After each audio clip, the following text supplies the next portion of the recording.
kama kuanza utekelezaji. Kwa jamani, mtu anzeni bana mambo tulikubaliana. Kana kama tulikuwa tujaanza hivi.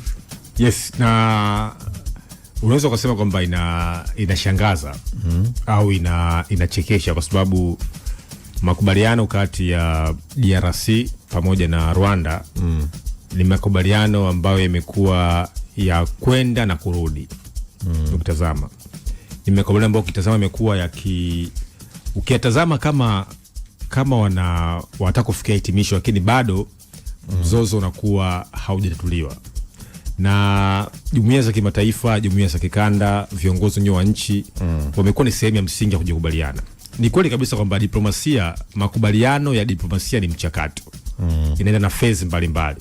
Lakini katika hali ya DRC dhidi ya Rwanda imekuwa ni tofauti kwa sababu yamekuwa ni makubaliano kwa ya kihistoria. Kwa mfano, tulikuwa na Nairobi Protocol mwaka 2018, tulikuwa na Dar es Salaam Declaration mwaka jana, tulikuwa na Luanda Angola Declaration mwaka jana, tulikuwa na azimio la AU, tulikuwa na azimio la SADC, tulikuwa na azimio la Umoja Mataifa, akaingia Trump akawa sehemu ya mediator, lakini still bado hizo protocol zote au convention zimekuwa sio sehemu ya msingi ya kutatua mzozo wa DRC. Sasa unaweza kujiuliza kwamba okay, DRC sasa shida ipo wapi? Je, hawana negotiation faith? Yani hawana imani miongoni mwa pande zote mbili, au hawana trust miongoni mwa pande zote mbili? Kwa sababu hizo ni principle mnapokaa kwenye meza mazungumzo. Kuna dhana ya usuluhisho wa migogoro, pande mbili ambazo zinakuwa zinakaa zinazungumza, ambazo kama zinapoitwa kitaalamu wakikaa wawili maana ni bilateral, wakikaa watatu maana ni tripartite, wakikaa wengi maana ni multilateral. Je, watu hawa wana nia kweli ya kutotoa mzozo? Lakini kitu cha kujiuliza, je, hawa watu wakikaa kwenye meza mazungumzo, je, kuna mtu mwingine katika hao ambao wanaitwa actors? Je, hawana maslahi katika huo mzozo? Hiyo swali ambalo la kujiuliza.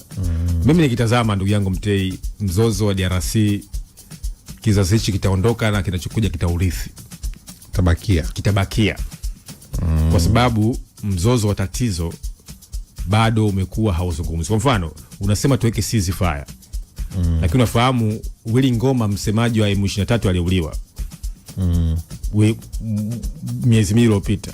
Lakini unafahamu vile vile haya makundi ya M23, kwa mfano kuna kikao ambacho kilifanyika Marekani dhidi ya Trump na akawaita wakina Mheshimiwa Rais Ruto, wakina Ndayishimiye kama nakumbuka, wakina Rais wa Rwanda kutazama, lakini wote umekuwa bado sio sehemu msingi ya kufanya ya kutatua mzozo.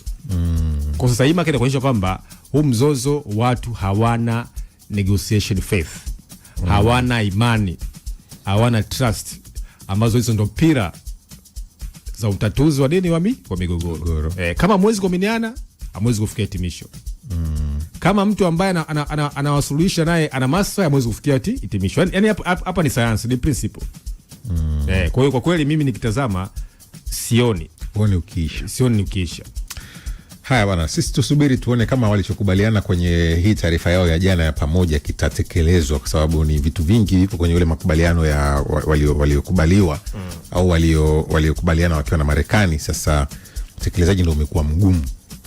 Kama walivyosema inaonekana kabisa wanaenda kwa sehemu, naona wamerudi zao nyuma, wanaanza tena. Lakini jana anasema bana, jamani, mtuanze kutekeleza. Tukiwa hapo DRC, makamu wa rais wa pili wa bunge la Senate aitwa Bahati Lukwebo, yeye ametangaza kujiuzulu kwenye nafasi yake baada ya kuanzishwa kwa mchakato wa kutaka kumuondoa kwenye nafasi hiyo kwa kile ambacho maseneta wanasema hawana imani naye. Kujiuzulu kwa Lukwebo kunakuja wakati huu tume ya ukaguzi wa saini za kutokuwa na imani naye ikiwa imeanza kukagua zaidi ya saini 80 kuelekea kutimuliwa kwake kwenye wadhifa huo baada ya baadhi ya maseneta kukosoa utendaji kazi wake. Hii ni taarifa kutoka Kongo. Wiki iliyopita huyu bwana mbele ya vyombo vya habari, yeye alijitokeza akapinga mradi wowote wa marekebisho au mabadiliko ya katiba. Msimamo huo ulionekana kama usaliti ndani ya familia yake ya kisiasa Union Sacré, vyama vinavyomuunga mkono Rais Tshisekedi. Kwa hiyo bwana amejiwahi mchakato wa kutokuwa na imani naye umeanza, kura zimeanza kuhesabiwa, yeye akasema mimi nimejiuzulu. Yakingia kwenye historia ya kufukuzwa.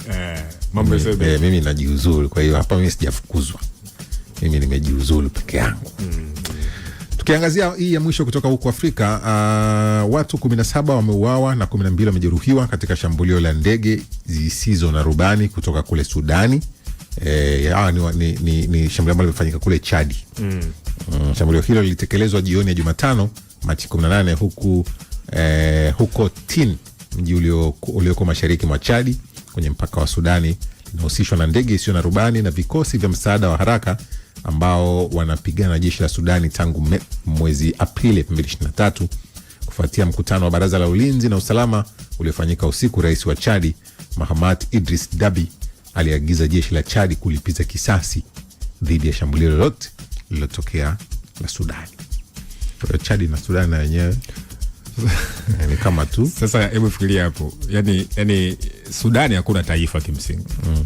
Sudani taifa limeanguka kwa sababu wao jeshi la Sudani ambalo limekuwa likiongozwa na Abdul Fattah al-Burhan na jeshi la RSF Rapid Support Force ambalo limekuwa likiongozwa na Hemeti.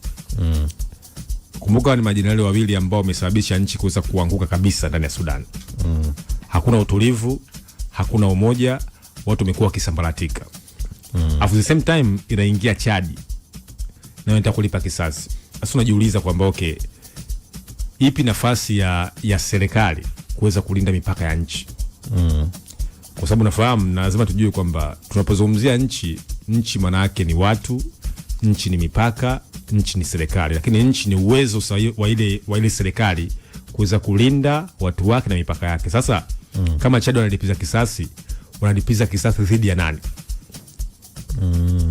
Kwa sababu jeshi la Sudani linapambana na vikosi vya RSF ambao wote kina Mohamed Dagalo Hemeti na mwenzake Al-Burhan wote wanajionyesha kwamba wao ni viongozi wa hiyo nchi. Tafsiri hapa ni kwamba huo mzozo nao unasambaa, unavuka mipaka. Unasogea. Okay, inazungumzwa hapo baraza la usalama la Umoja wa Mataifa. Ikinacho kichekesho kingine, ndio maana hata Trump kuna muda mimi nakubaliana naye anapoanzisha Board of Peace kwamba ili baraza la usalama liweze kutatua matatizo ya dunia ya leo, bora tuje na chombo kingine tu, kwa sababu limeshindwa mpaka sasa hivi kutatua mizozo yote kuanzia Palestina, Kongo, Afrika ya Kati, Ukraine, mpaka Iran sasa hivi, mpaka Venezuela ukienda. Zungumza mzozo wote ambao sasa hivi unaendelea, Umoja wa Mataifa umefanya kazi gani? Hakuna, kwa sababu ni Umoja wa Mataifa ambao nao watu ambao wanatajwa wana maslahi kuna hii mizozo vile vile. Kwa hiyo inakuwa ni changamoto. Haya bwana, sisi tukomee hapo kwenye upande wa habari hizi za ukanda huu wa Afrika. Bwana, duniani